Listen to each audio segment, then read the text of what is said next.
இந்த வீடியோவில் கான்ஜுகல் ரைட்ஸ்னா என்னங்கிறத பற்றி டீட்டெயிலாக பார்க்கலாம். Section 9 of Hindu marriage act இதை பற்றி டிஸ்கிரைப் பண்ணுது.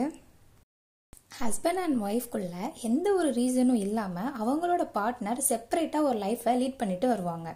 அப்படி வரையில் அவங்களோட பார்ட்னர் அவங்களுக்கு ஆப்போசிட்டாக கேஸ் ஃபைல் பண்ணலாம். அதை தான் ரெஸ்டிடியூஷன் ஆஃப் கான்ஜுகல் ரைட்ஸ்ன்னு சொல்கிறாங்க. அப்படி ஹஸ்பண்ட் அண்ட் ஒய்ஃப் ரெண்டு பேரும் தனித்தனியாக அவங்க லைஃப்பை லீட் பண்ணணும்னா ஒன்று அவங்க டிவோர்ஸ் வாங்கியிருக்கணும், இல்லைனா கோர்ட் மூலிமா வர ஜுடிஷியல் செப்பரேஷன் அப்ளை பண்ணியிருக்கணும்.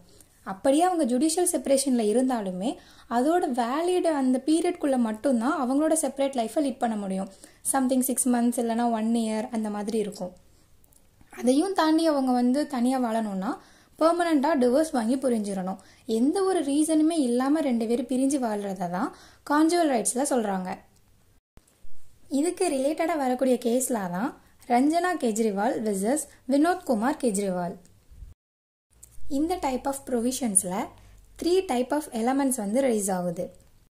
ஃபர்ஸ்ட் என்னன்னா, ஸ்பவுஸ் இஸ் நாட் ஹேபிட்டிங்.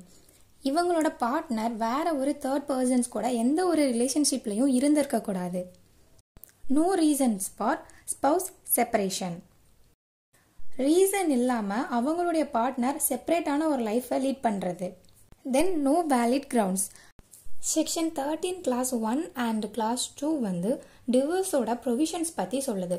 இந்த மாதிரி ப்ரொவிஷன் இல்லாமல் வேலிடான கிரவுண்ட்ஸ் இல்லாமல் அவங்க செப்பரேட்டான லைஃப்பை லீட் பண்ணுறது. ஸோ இந்த மாதிரி செப்பரேட்டாக வாழ்கிறவங்களுக்கு அவங்களோட பார்ட்னர் கோர்ட்டில் கேஸ் ஃபைல் பண்ணுறப்போ கோர்ட் ஆர்டர் ரெண்டு பேரும் சேர்ந்து வாழணும்னு கொடுத்தும் அவங்க அதை ரெஸ்பெக்ட் பண்ணாமல் தனித்தனியாக தான் வாழ்கிறாங்க அப்படின்னா இது கண்டெம்ப்ட் ஆஃப் கோர்ட்டுங்கிறதுல வரும்.